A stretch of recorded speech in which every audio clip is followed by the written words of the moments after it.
El 5 de junio de 2009, una guardería de la ciudad de Hermosillo, Sonora, fue afectada por un incendio provocado en un local contiguo. El lugar no contaba con instalaciones adecuadas, lo que provocó que 49 bebés murieran.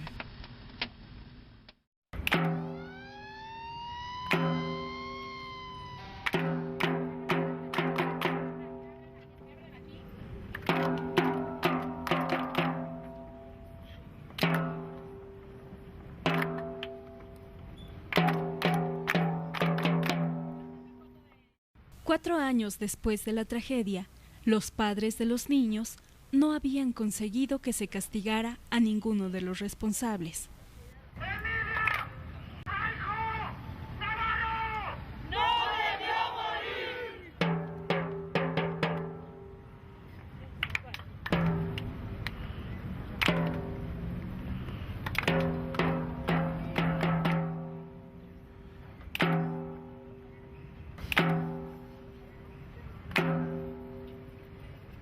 Enrique Peña Nieto no recibió a los inconformes porque en su agenda había asuntos más importantes. Que les vaya muy bien, en lo personal, en lo profesional y en el equipo que hacen en el Club América como un gran equipo. Los gobiernos priistas suelen no atender a los ciudadanos que manifiestan alguna inconformidad o exigen ser tomados en cuenta. Los maestros mexicanos lo saben desde hace muchos años.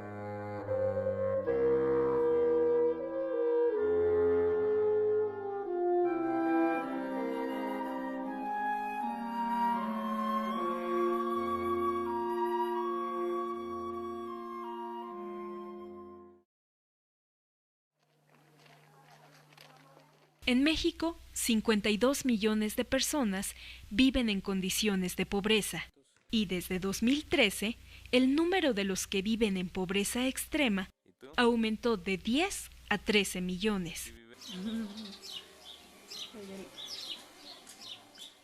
Más de 5 millones no saben escribir su nombre. La mitad de ellos son indígenas y mujeres. De cada 100 niños que ingresan a la primaria, tan solo 13 se titula en alguna universidad. 10 millones de mexicanos no terminaron la primaria y 16 no concluyeron la secundaria, lo que significa que casi una tercera parte de los mexicanos vive en rezago educativo. La mayoría de quienes terminan la secundaria no son capaces de comprender lo que leen. Aquí, un ejemplo. Tiene que ver con la ampliación de facultades del Instituto de Información y de Acceso a la opinión pública de toda la información disponible para la ciudadanía desde el gobierno. A pesar de sus problemas de comprensión lectora, el 25 de febrero de 2013, el señor Peña promulgó una propuesta de reforma educativa. Así, inicia una transformación educativa largamente esperada por la sociedad mexicana, de manera especial por alumnos, padres de familia y maestros de todo el país. Si de esperar se trataba, esta maestra esperaba otra cosa. El Baester Gordillo está en la cárcel. La reforma bien vale una traición y dejar atrás los tiempos felices.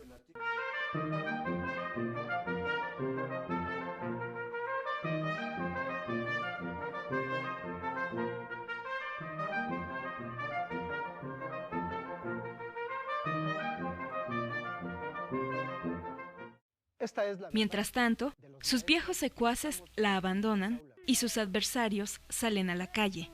La Coordinadora Nacional de Trabajadores de la Educación, la CENTE, iniciaba movilizaciones con la exigencia de ser escuchada. No descansaremos hasta echar abajo las reformas. Estamos en contra de la reforma laboral, estamos en contra de la reforma educativa, estamos en contra de todas las reformas estructurales. Este puño va a tirar la reforma laboral.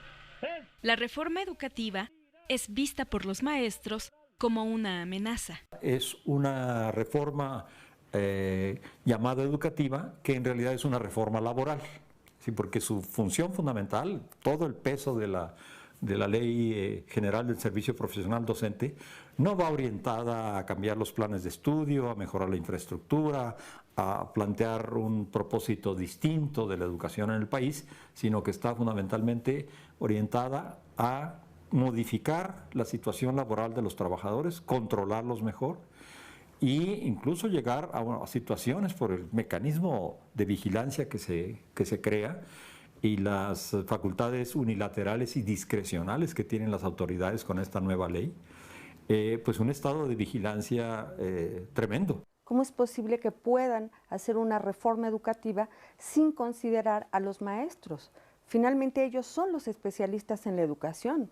Los demás tienen aproximaciones desde la teoría, pero los que enfrentan realmente la problemática de la educación en México son los normalistas. No los economistas, no los pedagogos, no los psicólogos y todos estos equipos interdisciplinarios. Qué bueno que se aborde el problema educativo desde diferentes ángulos, pero no pueden obviar a los normalistas. Ese es el alma de la educación. Como suele ocurrir con los estados de excepción, es un estado de excepción a la baja, es decir, se establece una serie de condiciones de trabajo que son sumamente agresivas. El carácter agresivo de la propuesta de reforma priista tiene que ver con cierto organismo internacional. La Organización para la Cooperación y el Desarrollo Económico, la OCDE. La OCDE se ha dedicado a hacer predicciones casi en todos los casos erróneas.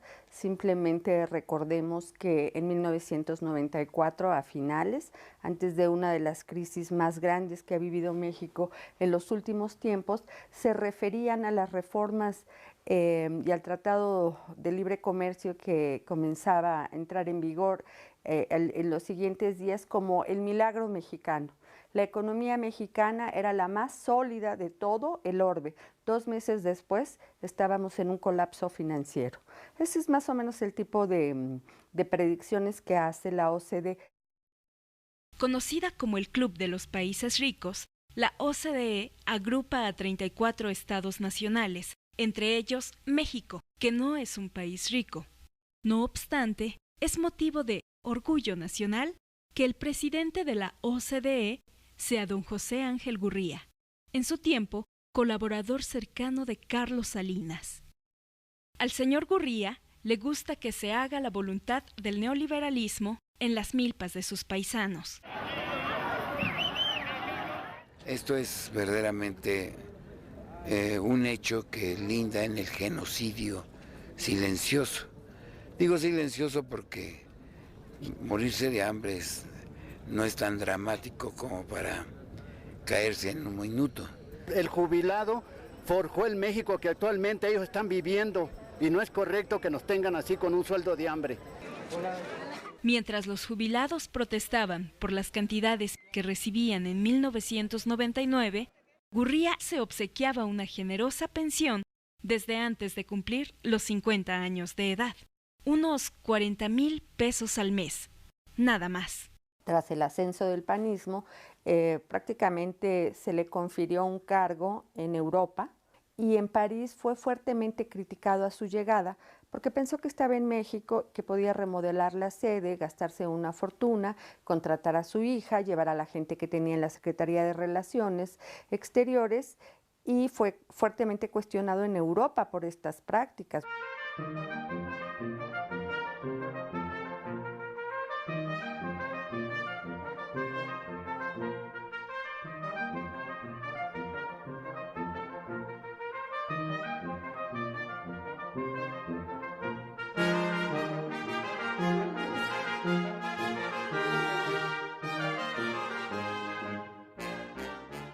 Pero Gurría es, además, un hombre versátil, ya que a pesar de ser economista, se ostenta como especialista en materia de educación. Helo aquí. El mejoramiento de la educación se ha convertido en uno de los instrumentos más importantes para eliminar las disparidades y promover el desarrollo.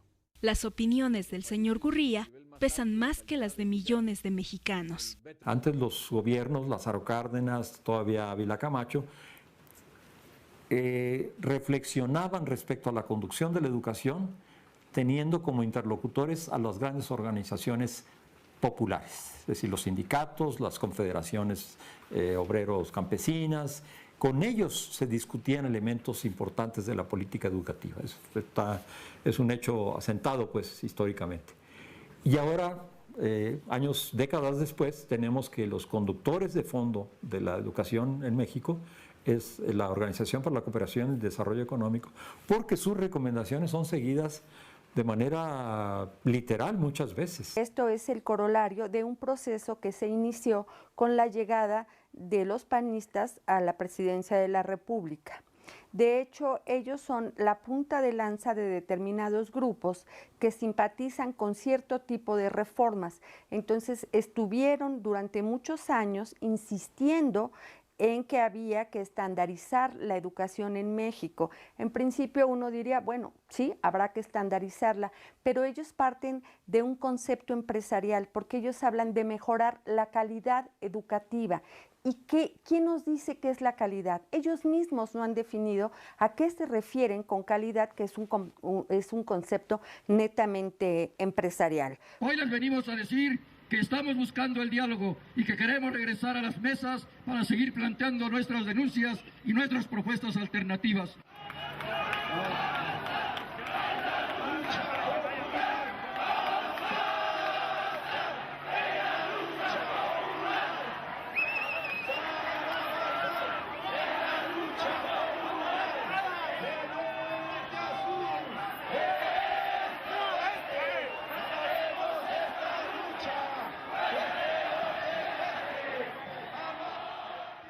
Desde ese año de 2008, con más claridad empezaron a generarse procesos y propuestas de transformación de la educación. Por ejemplo, en Michoacán se llaman escuelas integrales, son escuelas que tienen una concepción sobre cómo debe ser la enseñanza, las relaciones con la comunidad. En Guerrero existen las escuelas altamiranistas, que es una propuesta también de educación fundada en estas ideas de Freire, de Freinet, una educación dialógica, horizontal, sin estas jerarquías, sin esta idea de que el maestro es el que sabe y los alumnos son los que deben ser alimentados, etc. En Oaxaca, donde hay una enorme cantidad de iniciativas, hay un plan, el plan de transformación, el programa también de transformación de la educación de Oaxaca, el PTEO, que tiene incluso propuestas de leyes específicas que deben aprobarse a nivel estatal y en su caso a nivel nacional. En Chiapas tenemos con los zapatistas una propuesta también educativa muy interesante, que es el sistema autónomo de las comunidades y de las juntas de buen gobierno. Y en todas y cada una de estas iniciativas hay un componente de evaluación.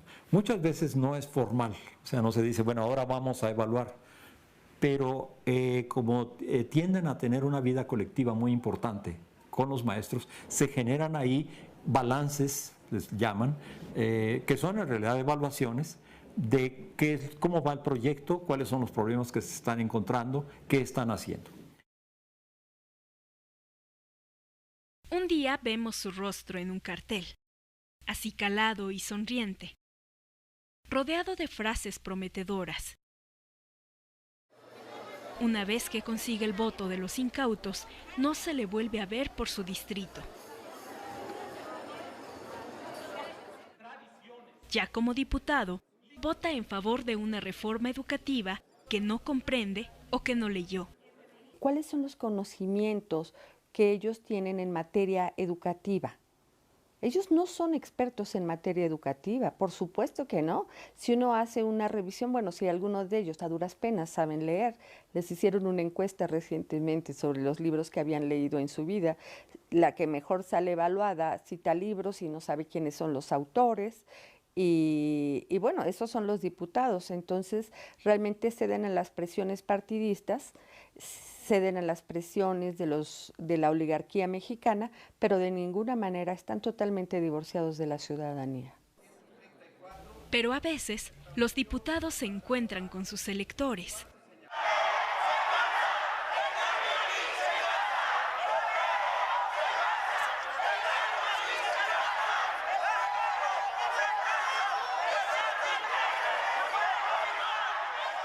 ¿Recuerda esta conversación? Papito, ¿dónde andas, cabrón? Es el senador Emilio Gamboa Patrón, hablando con el empresario Kamel Nasif, el 12 de septiembre de 2006. Pues aquí estoy en el pitch Puebla de los Demonios, papá. Pero, ¿dónde andas, mi rey? Porque hablo todo el día bien de ti, pero te pierdes, hijo de la chingada. Pues ando chingándole, no queda otra. ¿Y cómo estás tú, senador? Oye, a toda madre, aquí echando una comida con unos senadores. ¿De dónde? Acá la reforma del hipódromo, cabrón, ya no del juego, del hipódromo. ¿Para qué? Para hacer juego ahí, cabrón. ¿Cómo lo ves? No, no la chingues. Entonces lo que tú digas, cabrón. Dale para atrás, papá. Pues entonces va para atrás, esa chingadera no pasa en el Senado, ¿eh? A huevo. ¿Ok? Pues a huevo. Así, legislan los senadores de la República en privado. Así, influyen los empresarios en las decisiones de los legisladores. Y así, se debatió la reforma educativa.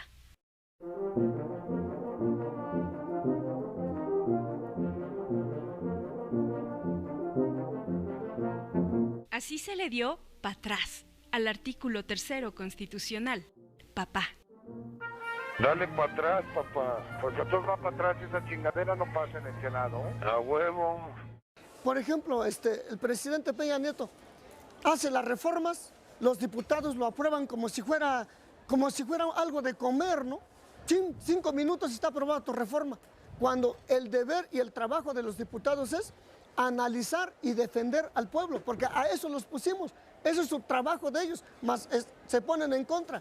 Yo me pregunto, ¿de a cómo fue? Porque ahí sí, de hecho, ¿de a cómo fue la mordida para que hayan aprobado la reforma tan rápidamente? ¡Libertad, libertad! ¡A los presos por luchar! ¡Libertad, libertad!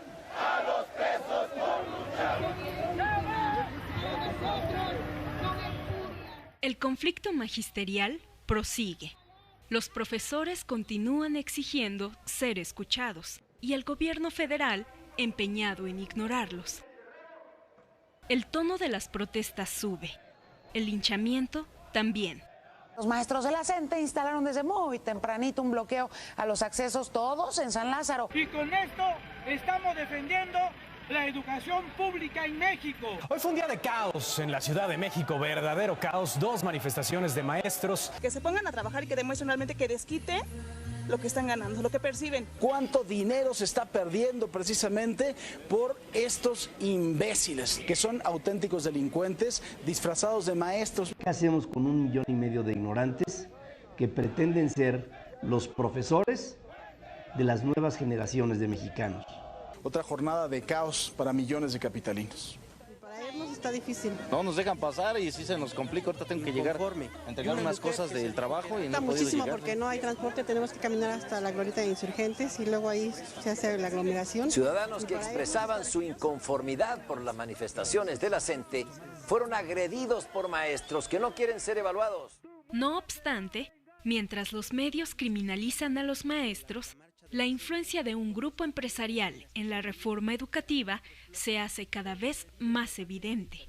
Ya a partir de los años 2000, por primera vez aparece un centro específicamente dedicado a estudiar la educación, que es el grupo de Mexicanos Primero, que no solo hace recomendaciones así sin ton ni son, sino que genera estudios, propuestas mucho más acabadas, una especie de lo que le llaman centro de conocimiento, pues, que les permite tener un influjo mucho mayor, Y además, pues como está respaldada por Televisa y otros grandes, Bimbo, Kimberly-Clark y otras grandes empresas, pues tienen un peso muy decisivo ya en la educación. Mexicanos Primero es la parte visible de un conjunto de empresas que se crean como asociaciones civiles y todas dicen no tener finalidades de lucro y todas tienen en común que están vinculados al principal activista empresarial en términos de visibilidad, que es Claudio X González, que preside Mexicanos Primero, pero antes de presidir Mexicanos Primero, presidió otra asociación que se llama Únete, Unión Nacional de Empresarios para Favorecer la Tecnología Educativa, algo así. En realidad no son asociaciones civiles, son empresas que hacen jugosos negocios con el tema de la educación, que por cierto desconocen totalmente, y son los que imponen esta estandarización de la calidad educativa, pero insisto, nunca definen a qué se refieren con calidad educativa. Me da mucho gusto participar en la presentación del informe Metas sobre el estado de la educación en México 2011. Quiero felicitar a Mexicanos Primero. Nuestro conocido José Ángel Gurría saluda con entusiasmo a Mexicanos Primero, la agrupación que preside Claudio X González Guajardo. Una sección sindical tiene un poder desmedido en la toma de decisiones de política pública educativa. Las consecuencias están a la vista de todos, los resultados en aprendizaje hasta abajo. El señor González Guajardo, muy crítico con los maestros sindicalizados, es, sin embargo, complaciente con uno de los principales obstáculos que enfrenta la educación en México, la televisión. ¿Cree que nuestra hija es una adicta? Sí, pero es una adicta pasiva. Y esta adicción viene porque uno de ustedes fumaba marihuana en el momento que tuvieron relaciones para engendrar a Penélope.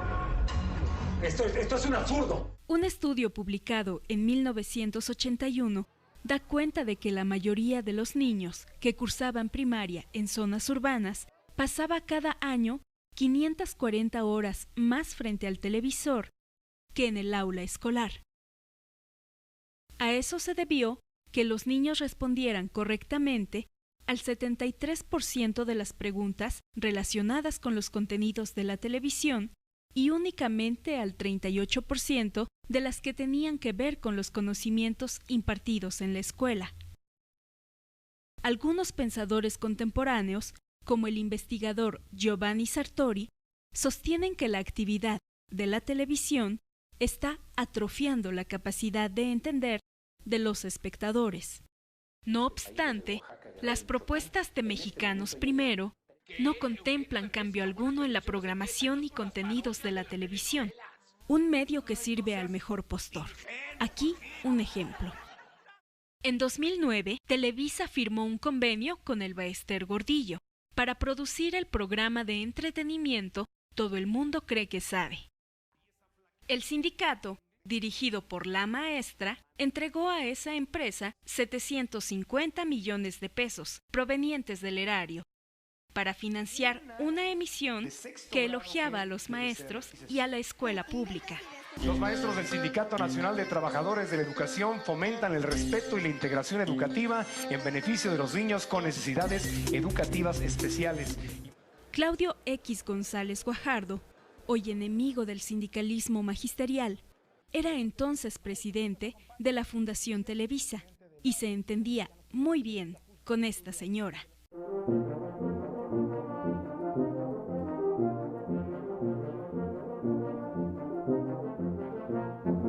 El señor González Guajardo fue señalado en agosto de 2013 como autor intelectual del asesinato del ambientalista Noé Vázquez Ortiz. Noé Vázquez se oponía al proyecto de la hidroeléctrica El Naranjal, cuyo propietario es ese empresario. Los compañeros de Noé aseguran tener pruebas de la responsabilidad de los hermanos Claudio y Guillermo González Guajardo en el asesinato. El gasto está capturado. Mientras que maestros y alumnos carecen de lo elemental, nunca falta dinero para los sindicatos. Los beneficios son para los líderes sindicales y no para los verdaderos maestros. Ejemplos sobran.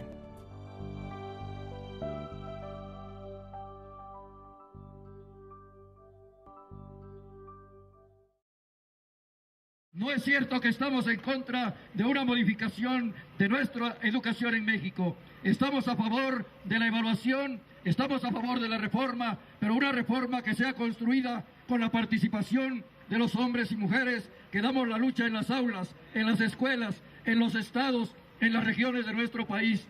Hay un acuerdo que se firmó en el 2008 que establece precisamente que debe haber una evaluación para los maestros y que aquellos maestros que no cumplan con el grado de desempeño esperado serán despedidos. El asunto de la autoridad, todos deben demostrar unidad. En la llamada reforma educativa, la evaluación de los maestros es convertida en pretexto y bandera propagandística. A ti te evalúan todas las noches. Cada vez que la gente te ve, dice Joaquín lo hizo bien, la mayoría de las veces seguramente, la gran mayoría de las veces, y a nosotros nos evalúan en nuestros artículos, en nuestros libros, en nuestras conferencias. Y me evalúan internamente todos Y los te evalúan días, internamente. Y a los pilotos los evalúan, y a todo el mundo, a los médicos los evalúan, perdón, todo mundo somos evaluados. ¿Cómo está eso de que quiero vivir en una sociedad donde nadie me evalúa? Yo les pregunto, ¿acaso podemos evaluar a un maestro sin saber qué queremos de él? Lo primero que necesitamos saber es, ¿verdad?, qué tipo de maestro necesitamos para entonces poderlo evaluar. ¿Qué nos dice esta reforma educativa de eso? No nos dice nada, nos dice que hay que evaluar a los maestros, no qué tipo de maestros necesitamos. Y por supuesto, no se puede evaluar un maestro al margen de saber cuál es el gran proyecto educativo de este país. ¿Y qué nos dice del proyecto educativo de este país esta reforma? No nos dice absolutamente nada. El Instituto Nacional de la Evaluación Educativa, INE, un organismo autónomo, es pieza fundamental en el esquema de la reforma educativa del señor Peña, ya que es el encargado de diseñar las evaluaciones que el gobierno pretende aplicar a los maestros. Al frente del INE está la socióloga Silvia Schmelkes. El caso de la señora Schmelkes es significativo porque antes de llegar al INE estuvo en Mexicanos Primero, fue asesora de Mexicanos Primero y también fue asesora en materia educativa de la OCDE. La historia del INE se remonta a agosto de 2002, cuando Vicente Fox firmó el decreto que creaba ese instituto. La reforma educativa ha sido un proceso largo y oscuro en el que han participado los gobiernos del PRI y de Acción Nacional que, como de costumbre, se entienden muy bien. De lo que se trata es de una privatización silenciosa de la educación que empezó en el año 2001-2002 con Fox en la presidencia de la República a través de un personaje más que cuestionable que se llama Reyes Tamés Guerra. Él era, bueno, si es que ha dejado de serlo, un porro de la Universidad Autónoma de Nuevo León. Su alias era el Yussi y fue puesto en la Secretaría de Educación y con él empiezan estos primeros contratos con Únete y también con Rand Corporation, Research and Development, con la intención de empezar a evaluar la educación. Rand Corporation es una organización privada con sede en Santa Mónica, California, en otras ciudades de Estados Unidos y en varios países de Europa. Rand se define a sí misma como un centro de investigación y desarrollo. No obstante, se trata de una institución opaca, ligada estrechamente a la industria militar norteamericana.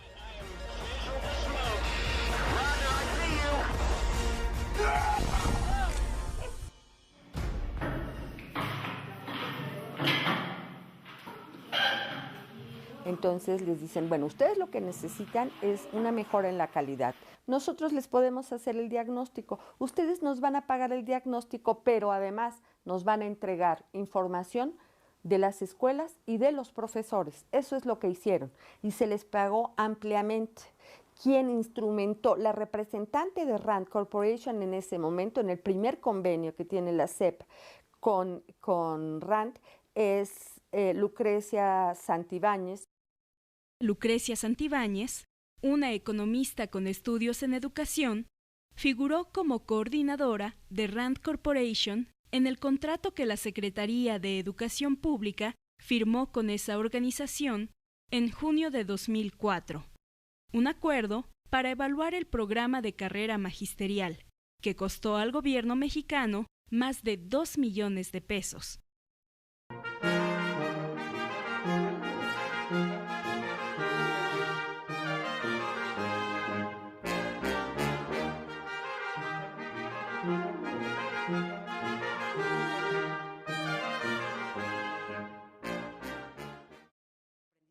La doctora Santibáñez es asesora del Instituto Nacional de Evaluación Educativa. No obstante, sus antecedentes la presentan como una profesionista versátil, ligada a las mejores causas nacionales.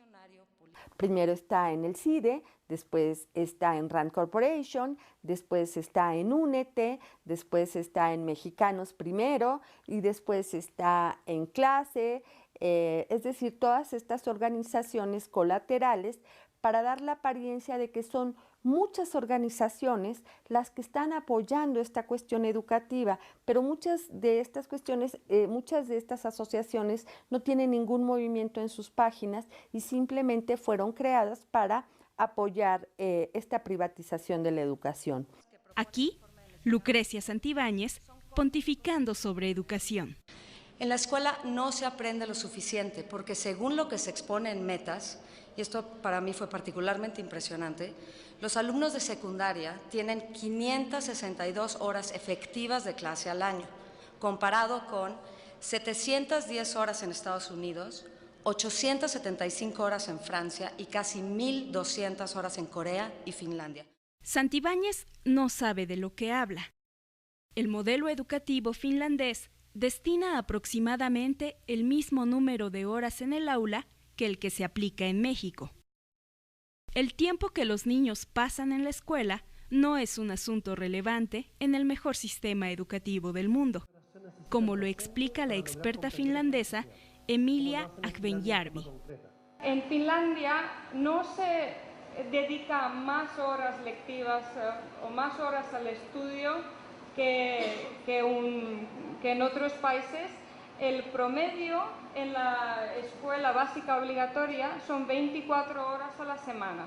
Va aumentando. ¿Y qué nos cuenta don Claudio X González? Porque no es posible que los niños de otros países tengan el doble de horas que los nuestros y además horas de mayor calidad.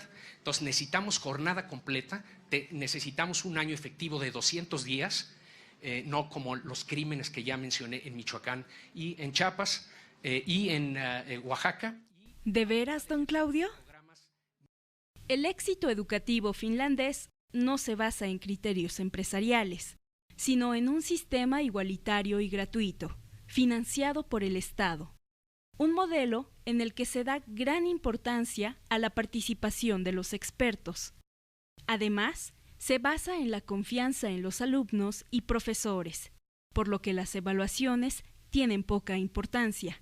Pensamos que en la escuela, tanto como en toda la sociedad, es importante una cultura de confianza en vez de control y por esto no tenemos una evaluación regular y un control de los profesores, por ejemplo, a manera de controlar las horas en que trabajan o cómo preparan sus clases. Los profesores finlandeses tienen...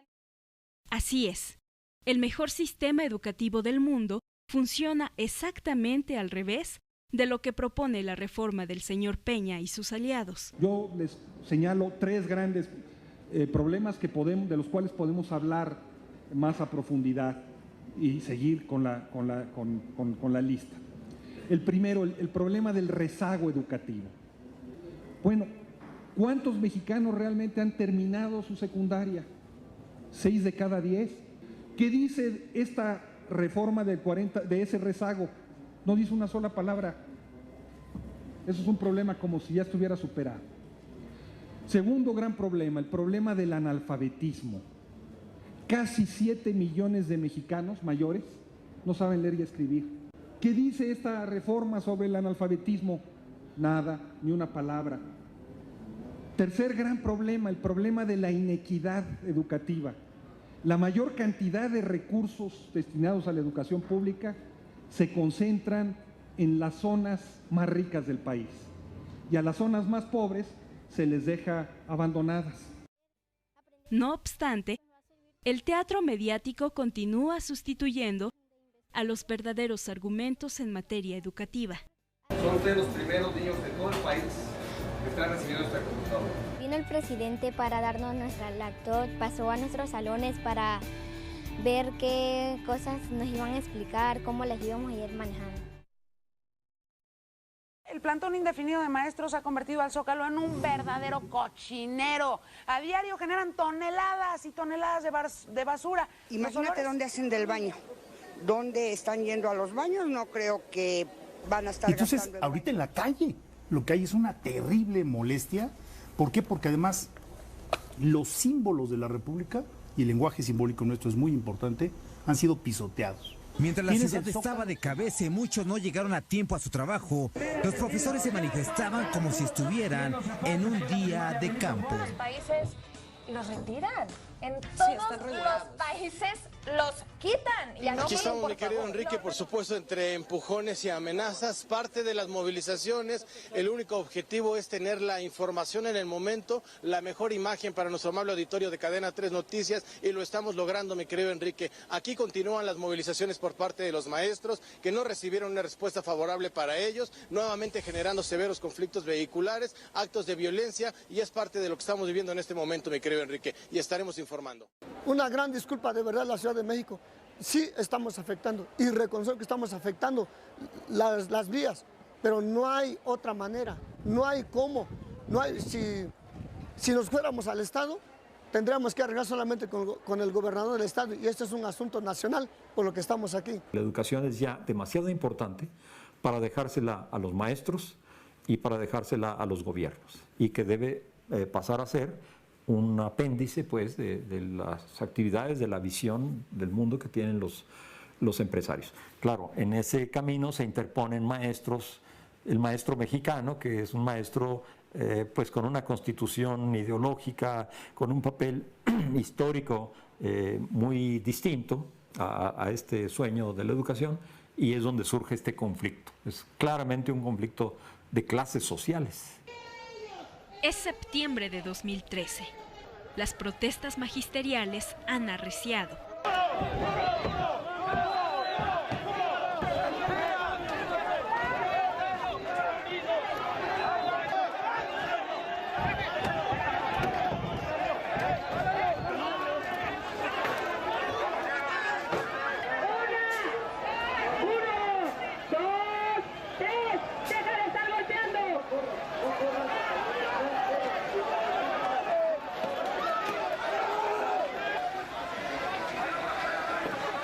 Las razones de los profesores apenas han encontrado cabida en los medios electrónicos. La inminencia de las celebraciones oficiales del 15 y 16 de septiembre suben la tensión.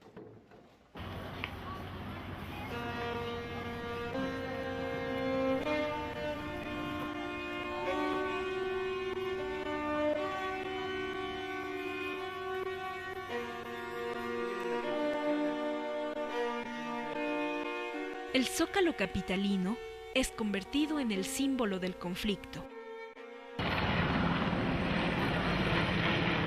Viernes 13. La tensión sube.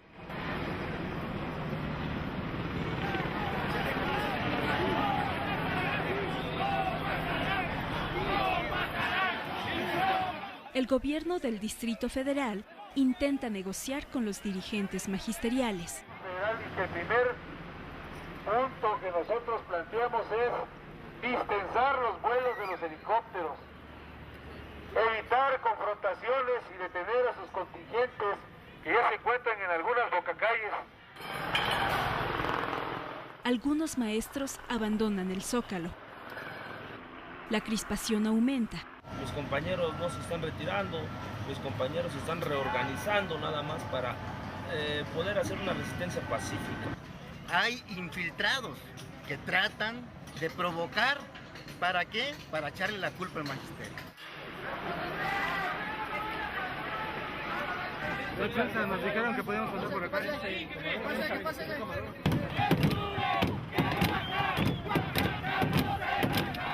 No vamos a entregar la plaza. Que sepa Suaifet Que sepa Osorio Chong, la sección 22 y la CENTE, vamos a defender la plaza.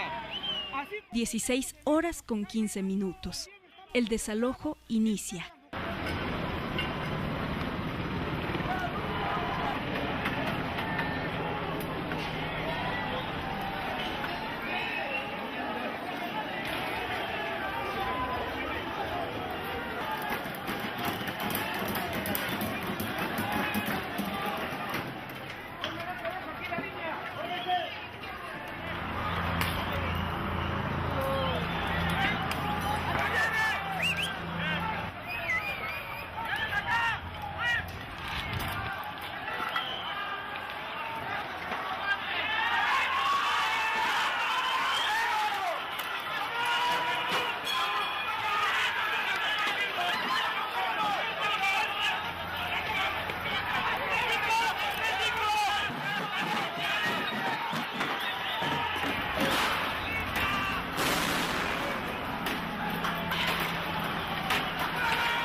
Los contingentes militares desfilan, al fin, por el Zócalo liberado, mientras su presencia era urgente al lado de los más pobres. Entre el 13 y el 15 de septiembre, 2 tormentas provocaban destrozos en varios estados del país, especialmente en zonas marginadas de Guerrero. Miles lo perdían todo bajo una tempestad, agravada por la tradicional negligencia de los gobiernos priistas. Los efectos de la tormenta son utilizados, sin embargo, por los gobiernos federal y capitalino para sitiar el Zócalo e impedir el regreso del campamento magisterial.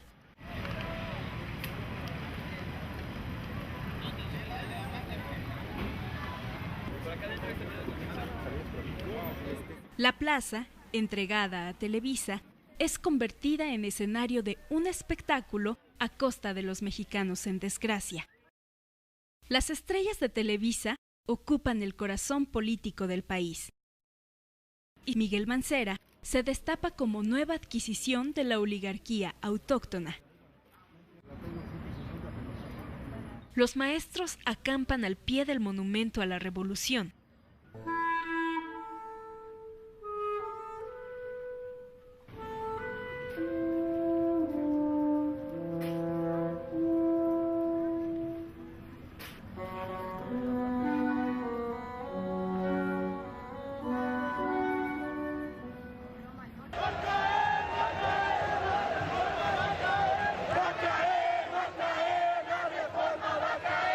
Días más tarde, estudiantes de universidades públicas se solidarizan, mientras la movilización magisterial en ciudades del interior del país se intensifica.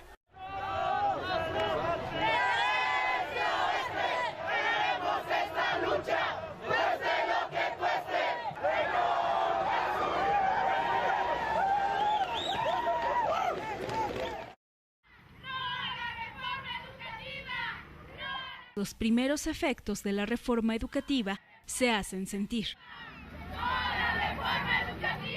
Es el 30 de septiembre, en las afueras de la escuela primaria Plan de Ayala, en Tláhuac, Distrito Federal. Que los padres no estamos de acuerdo, señor, en pagar la luz.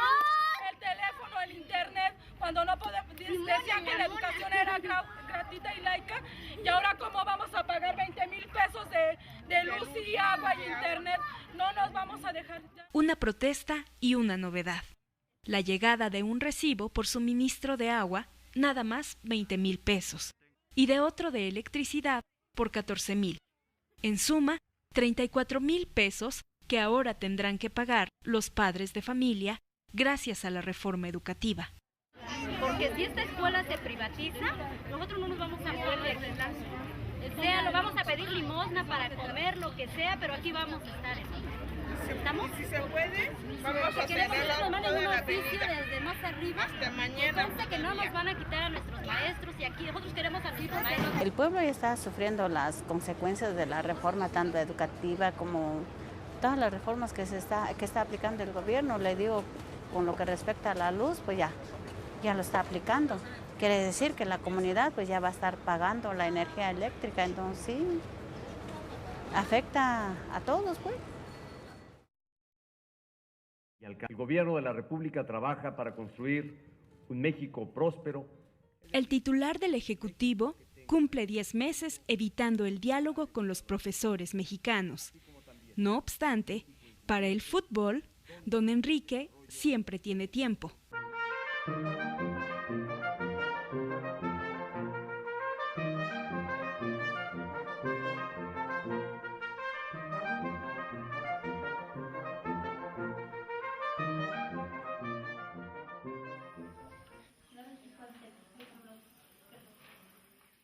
Lejos de los reflectores y de las estrellas deportivas está el verdadero rostro del magisterio, la educación pública.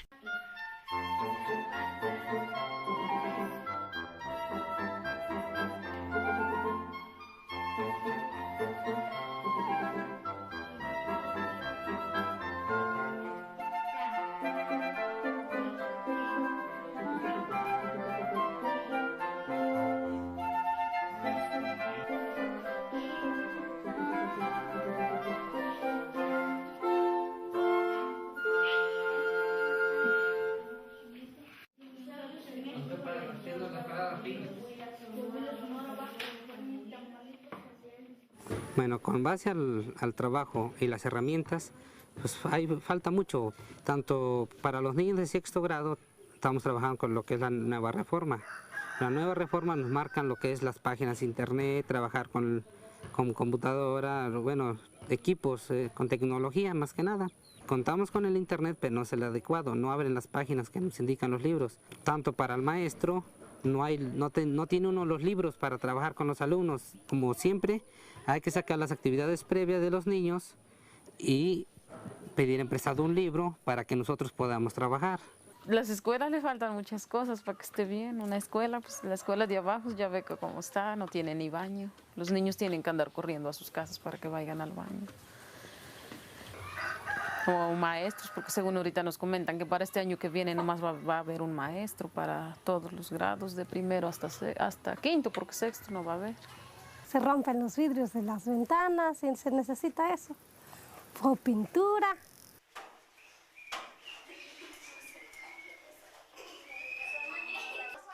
Esta es la educación pública de carne y hueso.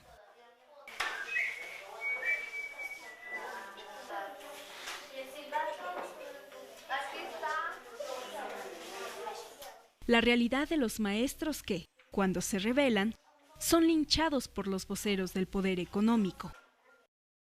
Un ejemplo es la carta publicada el 17 de septiembre por el señor Carlos Alasraqui en el diario La Razón, dirigida, en sus propias palabras, a los despreciables maestros. En el escrito, se compara a los profesores con animales como los chacales y las ratas, y se les equipara con enanos y gángsters.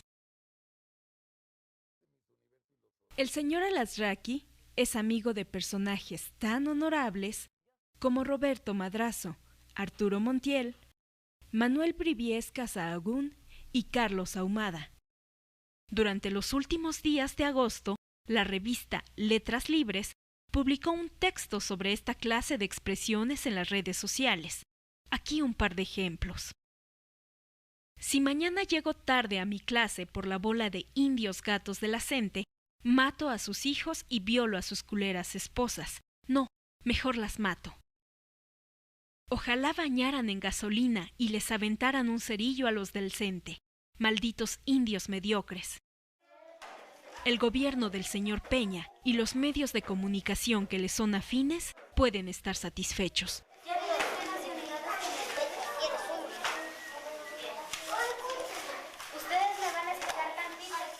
Nosotros somos los primeros que tenemos que velar los intereses de nuestros pueblos, por eso estamos aquí.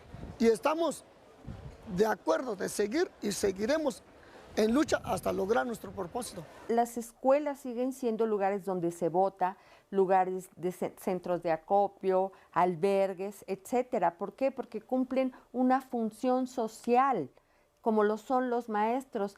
Quizá los maestros no tienen la preparación que tenían en los años 40 y en los años 50, y eso es un hecho deliberado que ni caso tiene mencionar aquí, pero indudablemente siguen siendo los intelectuales en grandes zonas del país, porque están un poquito, quizá no mucho, pero un poco arriba del grueso de sus comunidades. En el fondo, los maestros constituyen, sobre todo en esos estados, la parte ilustrada de los más pobres del país, la parte pensante, la única que puede entender, porque los demás están sumidos en la ignorancia deliberadamente creada por el Estado, los únicos que pueden entender la trascendencia que tiene un cambio constitucional y que pueden además no solo ser ilustrados, sino que están organizados.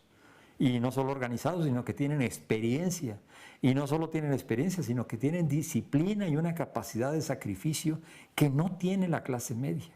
Estar en el Zócalo de la Ciudad de México con lluvias todos los días, habla en el fondo de que la vida en las comunidades es de tal dureza para ellos que esto viene a ser parte de la normalidad y que están acostumbrados a luchar así, es la manera.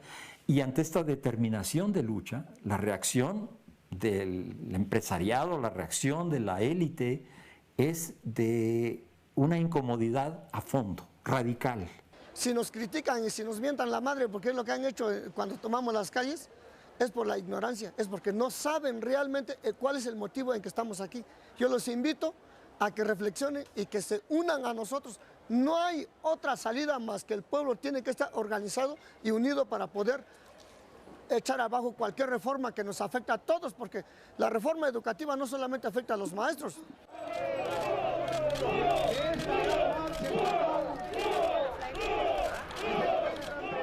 El movimiento magisterial que se alza contra la reforma educativa es de largo aliento. Su estrategia de resistencia y desobediencia civil seguramente se extenderá por un largo periodo.